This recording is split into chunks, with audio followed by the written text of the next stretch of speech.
Como diz António Costa, ora lá ver.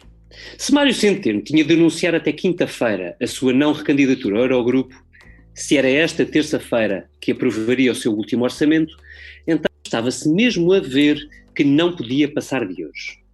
A verdade é que ninguém viu, mas não passou mesmo. Então hoje, terça-feira, dia 9 de junho, António Costa despediu-se do seu Ronaldo.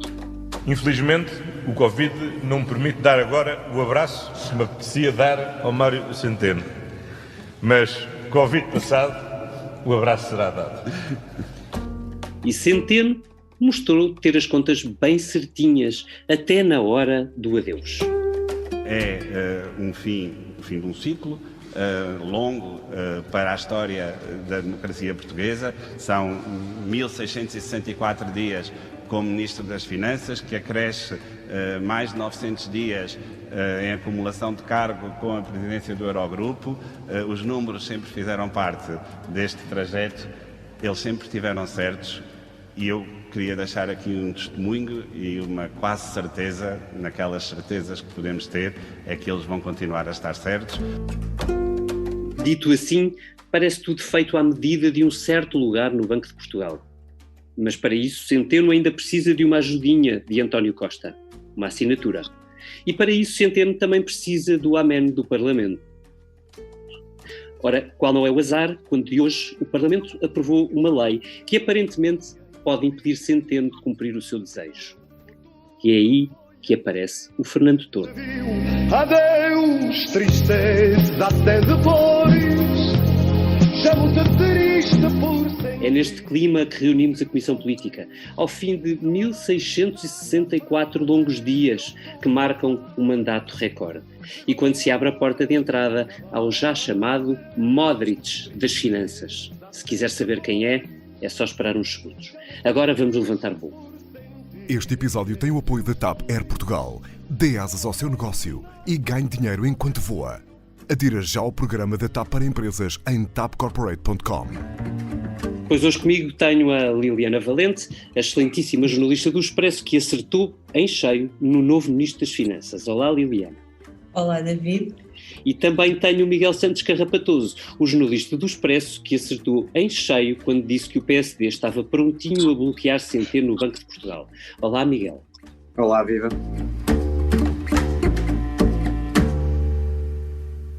Passado este breve momento de autoelogio, vamos lá à conversa. Liliana, tu, tendo nós noção que Mário Centeno não podia assinar a sua própria nomeação para o Banco de Portugal, tu estás convencida que esta saída de cena combinada significa que tem tudo acertado com António Costa para rumar a governador? Eu acho que isto mostra que aquela crise de há 3 semanas serviu pelo menos para acertar os ponteiros entre estes dois protagonistas, Mário Centeno e António Costa. Eu agora vou ter de me fazer aqui um foco de alta concentração, porque depois daqueles elogios iniciais esquecemos da campainha da autocitação. Mas aquilo que eu queria recordar é que, na verdade, nessa altura, há 3 semanas, quando foi aquela crise em que Mário Centeno quase será demitido, estavam mais ou menos delimitadas as suas tarefas até ao final do seu mandato e começava a ficar cada vez mais evidente que seria curto, não é? E os timings batem certo com a nomeação para governador do Banco de Portugal. Agora, é uma questão de vontade política. Será que também isso ficou acertado? Os dados na mesa parecem-nos claros que dizem que sim, mas nestas coisas há sempre aquele quilómetro final até à nomeação, em que às vezes muita coisa pode mudar. Uhum. Não creio que Centeno esteja a contar que haja mudanças nesse quilómetro final, mas, ou António Costa, mas se calhar esta decisão de hoje do Parlamento pode pelo menos pôr alguma pimenta na política e nessa nomeação. Ora, vamos começar pela parte ainda do governo, Liliana, porque convém explicar. Mário Centeno não podia nomear-se, como eu dizia há pouco, governador. Portanto, o Ministro das Finanças não pode autopropor-se para governador do Banco de Portugal por razões que são mais ou menos evidentes. Mas se Mário Centeno for indicado por João Leão, novo Ministro das Finanças, seu antigo Secretário de Estado, ou ainda Secretário de Estado, e por António Costa, seu ainda Primeiro-Ministro, na prática estamos a falar da mesma coisa, ou seja, de um convite de António Costa a João Leão que tem como pressuposto suposto que Mário Centeno vá para o Banco de Portugal e seja indicado por ele. Isto não te parece assim um bocadinho demais? Na prática a assinatura é diferente, mas a nomeação é feita quase em causa própria, não é? Porque Mário Centeno deixa João Leão e por aquilo que nós fomos percebendo, era o próprio Centeno foi o próprio Centeno que o indicou e que aconselhou a que fosse ele o seu sucessor. E por aquilo que ouvimos na conferência de imprensa de ambos, parece-me um bocado lógico que, aliás, o Centeno fala em enormíssimo prazer, que eles eram próximos. Portanto, ser João Leão a nomeá-lo é quase como se fosse Centeno a nomear-se a si próprio. Se me perguntas se é demais, eu acho que em termos de política...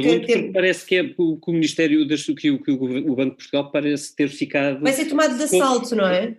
Ou ser quase um prolongamento do Ministério das Finanças, não é? E o próprio Ministério das Finanças, neste caso o sucessor de Centeno, vai ter de trabalhar com Mário Centeno no Banco de Portugal. E se calhar isso não é uma coisa que me incomoda assim tanto. Se calhar se incomodaria se fosse outro ministro. Estamos a falar de alguém, não é? Se fosse outra pessoa a ser escolhida para ministro, não é?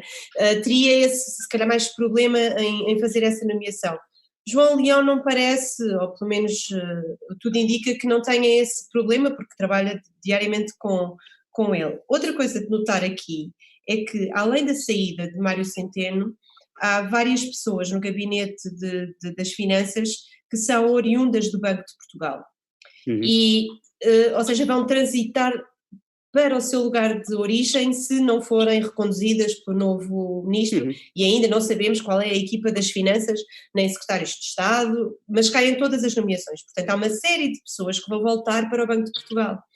Portanto, na verdade, podemos quase que falar, será que não vai ser tomado de assalto? Não estou a falar só no topo da hierarquia, mas estas pessoas que estiveram nas finanças e que vão continuar a trabalhar com alguém com quem trabalharam, que é João Leão, vão transitar todas para o Banco de Portugal. Eu acho que isso também vai ser interessante de verificar. A parte mesmo boa de ser moderador destas conversas é que eu não tenho de ser coerente nas perguntas que faço. Miguel, deixa-me perguntar-te assim, seria um bocadinho de deslealdade a mais de António Costa não nomear neste momento o seu Ministro das Finanças de 5 anos para o cargo que ele quer no Banco de Portugal? Seria um plot twist muito interessante aliás. E António Costa tem hoje a desculpa perfeita, que não pode nomear um governador do Banco de Portugal contra a vontade do Parlamento. Não há uma regra escrita sobre isso, esta lei, não sei se corrige-me, é vinculativa. Creio não, ou melhor, será no momento em que for aprovada, não é? Ou que estiver publicada como lei, e há todo um processo legislativo pelo meio, que vai demorar o seu tempo seguramente, a menos que o Parlamento consiga acelerar. Exato, a menos que o Parlamento consiga António acelerar. Costa tem aqui uma janela temporal muito interessante para fazer uma grande maldade a Mário Centeno, e acho que se há coisa que ficou evidente nas últimas semanas e meses, é que Mário Centeno e António Costa desenvolveram uma inimizade que se revelou em muitos momentos fundamentais da nossa vida política nos últimos tempos. Recordo-me, por exemplo, daquela discussão no Eurogrupo em que António Costa e Mário Centeno tiveram duas versões muito diferentes sobre os interesses nacionais. Ligeira correção num Conselho Europeu onde estava Mário Centeno. Exatamente, Conselho Europeu. Esse é um bom ponto, mas eu volto à pergunta, que é uma provocação.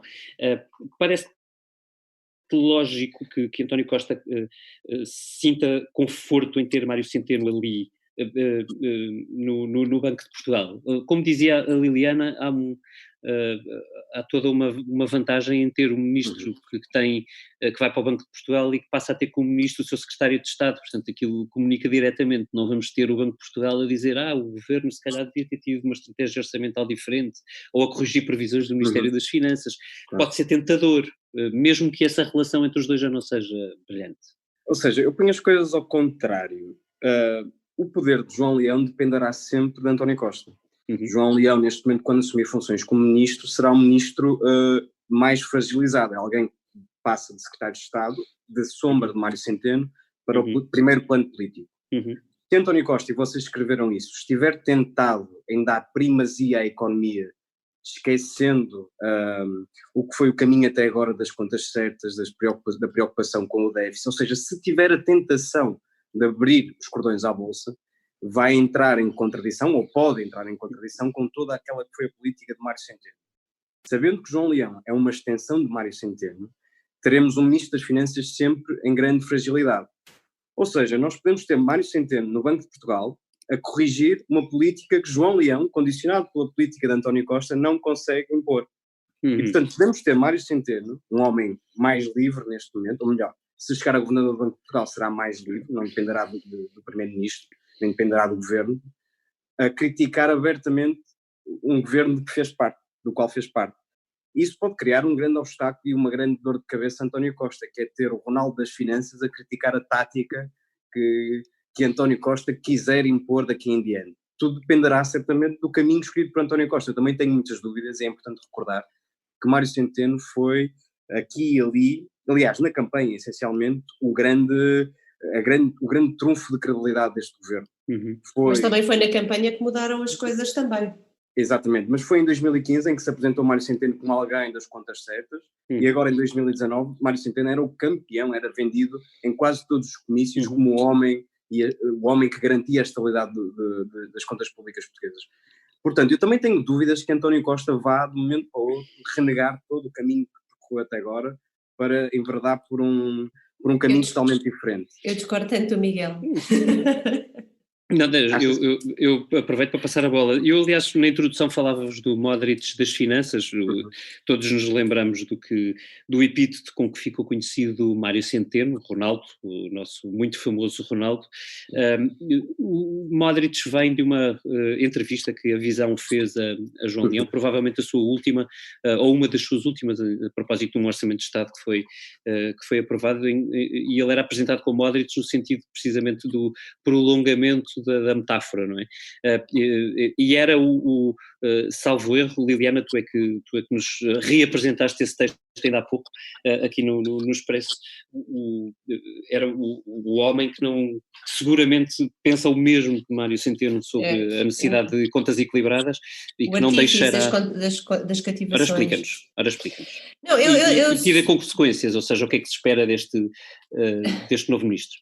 Eu vou aqui um bocado contra o Miguel, porque eu não acredito muito que haja muitas coisas que vão mudar.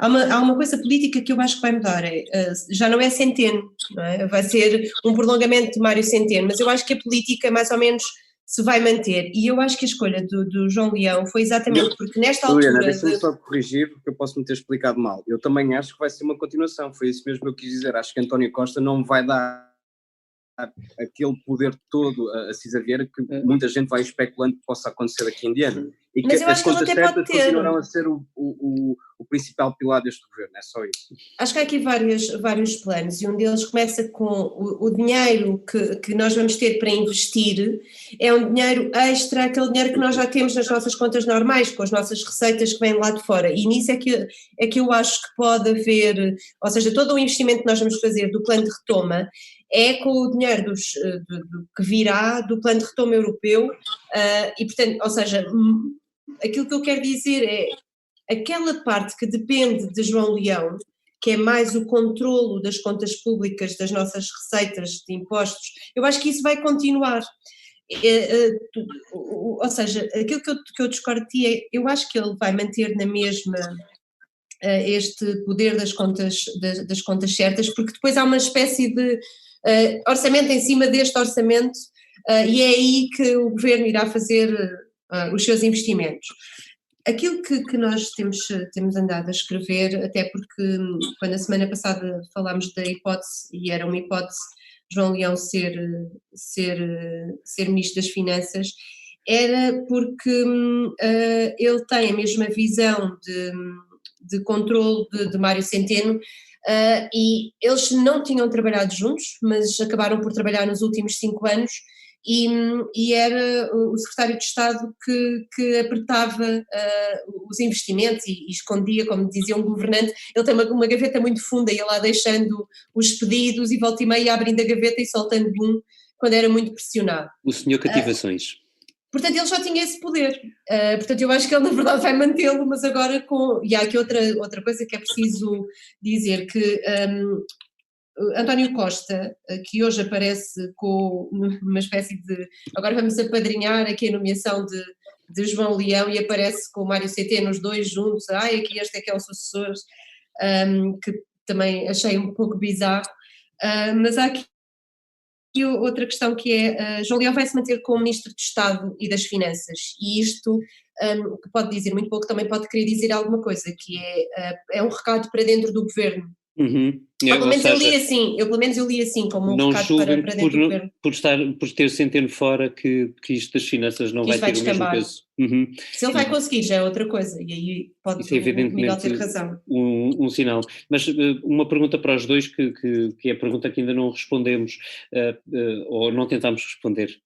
Face a este statement que sai hoje do Parlamento, e o dia de hoje pode ser uma coincidência, mas é uma infeliz coincidência para Mário Centeno, ou feliz para quem não gosta dele. Esta tomada de posição permite a António Costa colocar o seu ministro no Banco de Portugal. Ou seja, tendo o Bloco, vou ser mais preciso, nós sabíamos que o PSD era contra, sabíamos por uma notícia que nós demos no Expresso há 15 dias, sabíamos que a Iniciativa Liberal, o PAN era contra, mas não sabíamos que o Bloco de Esquerda iria votar esta iniciativa do PAN. E esse voto do Bloco de Esquerda significa que, mesmo que António Costa queira nomear Mário Centeno, que terá de o fazer até contra a opinião de um dos seus parceiros privilegiados no Parlamento. Não o preferido, ainda bem que disseste privilegiado e não preferido. Eu diria que vamos estar aqui novamente na questão política e na questão legal. Eu acho que António Costa já nos habituou bastantes vezes a jogar com o que é legal e o que é aceitável politicamente. Em termos legais, eu duvido que essa lei seja aprovada antes que o próximo governador seja nomeado. Portanto, não estará em vigor, mas ela existe, não é? Porque neste momento ela foi aprovada na generalidade, ainda vai ser discutida, eventualmente vão ser ouvidas pessoas, e se o PS quiser vai pedir não sei quantas pessoas para serem ouvidas e aquilo vai atrasar o processo. Portanto, pode muito bem nem sequer ser aprovada nesta sessão legislativa, tudo depende da vontade, obviamente, dos intervenientes. Mas depois temos o lado político, e em termos políticos é que condições políticas é que temos para a nomeação do novo governador. Mas a mesma questão se colocava, se calhar, e eu acho que essa vai ser uma jogada, que é, o anterior também não foi escolhido contra a vontade da maioria. Carlos Costa, quando foi reconduzido, mas António Costa não tinha muita vontade. Exato, mas eu não estou a dizer é que ele vai ser, o que eu não estou a dizer é que ele vai ser coerente com aquilo que defendia na altura, ele pode muito bem ser incoerente. A verdade é que Carlos Costa, já quando foi reconduzido, já era contra a maioria. Portanto, ele pode dizer assim, sim, mas vocês antes eram a favor, e agora? Porque o Bloco de Esquerda não se manifestou ainda, mas não dá mostras de ser contra essa passagem. Então, agora um twist porventura atrevido. Miguel, nós sabemos que Mário Centeno, sabemos pelos inquéritos de opinião que foram publicados ao longo dos últimos meses, até antes das legislativas, que Mário Centeno é destacadamente o ministro mais popular deste governo. Tu achas que, colocando Mário Centeno neste anexo de governo que se pode transformar no Banco de Portugal, que António Costa consegue preservar esta ideia de que tem ao seu lado ainda o seu ex-ministro das Finanças, reforçado pelo seu secretário de Estado, agora transformado em ministro? Era um bocadinho que eu dizia há pouco, tudo depende do próprio António Costa, ou seja, se de facto... Mas achas que fica essa sensação, se for para lá, ou seja, que António Costa pode prolongar aqui um bocadinho esta vida política de Mário Centeno em seu favor, ou a saída de Mário Centeno pode criar uma oportunidade para o PSD, que viu nele ministro muito popular deste governo de esquerda, alguém que lhe tirava capacidade de atrair eleitorado? Creio que sim, que num primeiro momento, pelo menos, isto será uma oportunidade tanto para o PSD como para a esquerda de tentar explorar uma suposta fragilidade, não sabemos se existe ou não.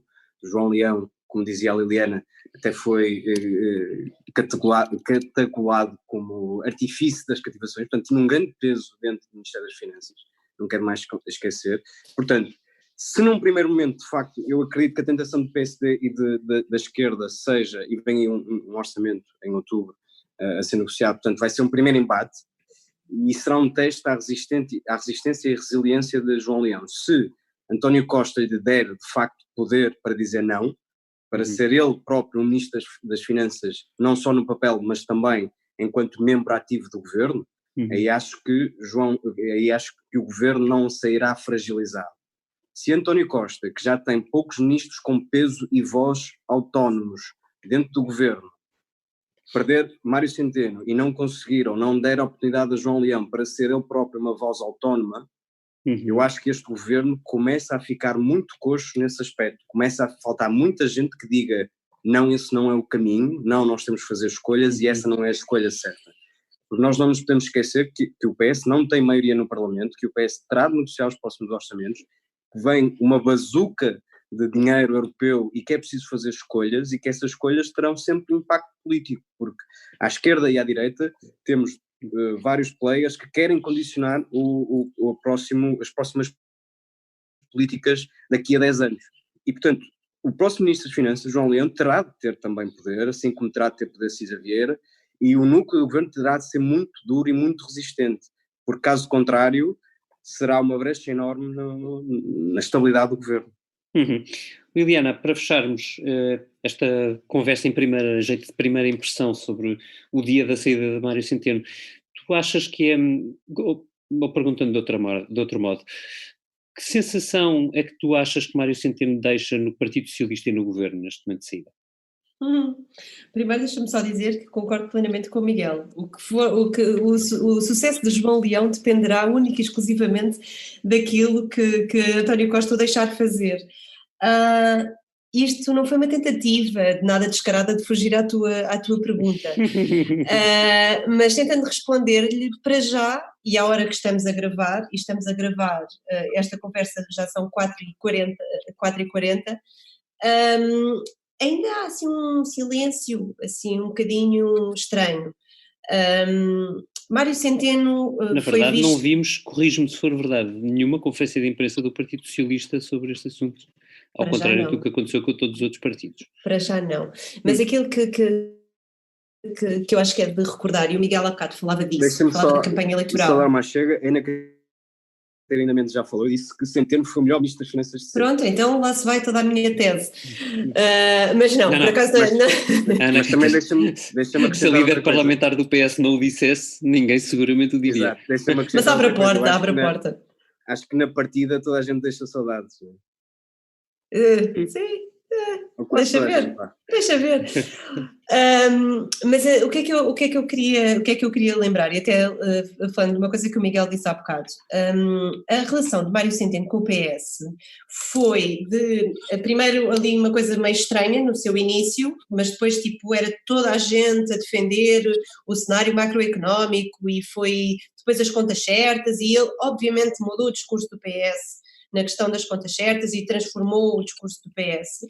Depois, há aqui uma inversão na campanha das últimas legislativas, em que Mário Centeno estava em alta na popularidade, vai virar o discurso da campanha, porque estava a ser alvo de todas as críticas, sobretudo do PSD, mas depois tem um discurso em Setúbal que não caiu assim tão bem na altura a muitos socialistas, porque ele transformou-se na estrela da campanha naquele discurso.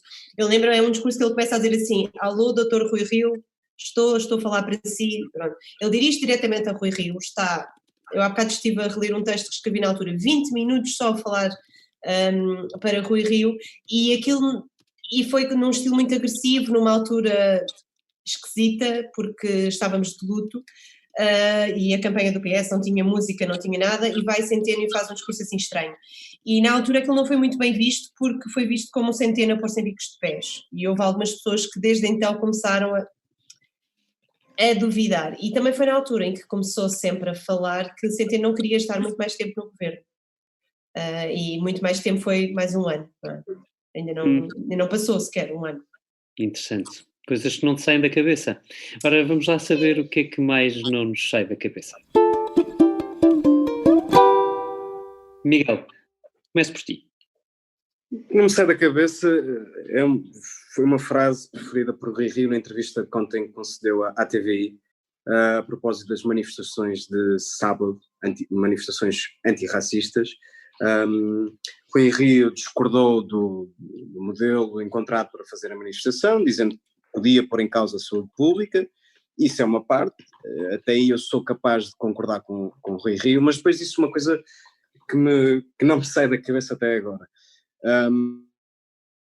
dizendo que afinal ficamos racistas com tanta manifestação antirracista. Não noto isso na sociedade portuguesa, não há racismo na sociedade portuguesa. Que um líder partidário de um partido de franjas diga isto, eu até consigo aceitar. Que um líder do PSD, que é automaticamente candidato a primeiro-ministro, não reconheça que há racismo em Portugal, deve ser para todos preocupante.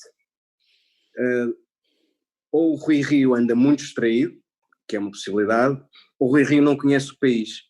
E se não conhece o país e se quer ser candidato a primeiro-ministro, e se quer um dia ser primeiro-ministro, é bom que o conheça. Eu ia, Falou disso. no que me diz respeito, ia dizer que não me sai da cabeça a batalha de Lafayette Square, aquela praça mesmo à frente da Casa Branca, onde que Donald Trump mandou ostensivamente afastar, ou de onde mandou ostensivamente afastar todos os manifestantes que protestavam contra o modo como foi morto aquele cidadão norte-americano aos joelhos de um polícia durante mais de 8 minutos e 40 segundos.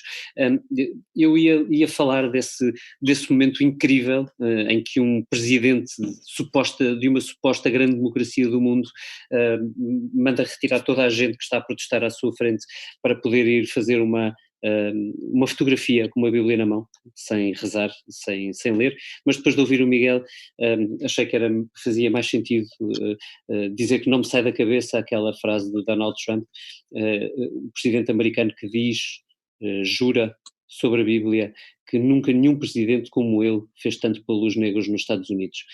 Liliana, e a ti o que não te sai da cabeça? Bom, é verdade que as manifestações antirracistas e toda a conversa que está ao lado disso não tem saído da cabeça, mas eu ultimamente tenho tido pouco tempo e portanto o que não me saiu da cabeça foi o livro, o último da Margaret Atwood, Os Testamentos, que acabei de ler ontem. Porque nós parece que estamos a viver numa distopia às vezes, não é? Mas depois conseguimos perceber que se calhar estamos a caminhar para uma situação tão perigosa que qualquer dia podemos estar em Gilead, e eu não quero estar em Gilead, nem num país que se assemelhe a Gilead, como é descrito pela Margaret Atwood, e espero que os portugueses e os cidadãos do mundo abram os olhos quer para estas questões do racismo, quer para outras questões de poder, para que não caímos todos em autocracias e em regimes menos democráticos, porque com todos os defeitos que tem é o que nos permite ser livres. Esta foi a Comissão Política, gravada nesta terça-feira, ainda antes da conferência de imprensa do último orçamento de Mário Centeno, uma comissão política com a belíssima ilustração do Tiago Pereira Santos e com a edição sonora do Ruben Tiago Pereira. Hoje que falamos de perigosos testamentos, que falamos de Mário Centeno e também em que falamos de saudades. E que saudades que nós tínhamos do José Cid. Até para a semana.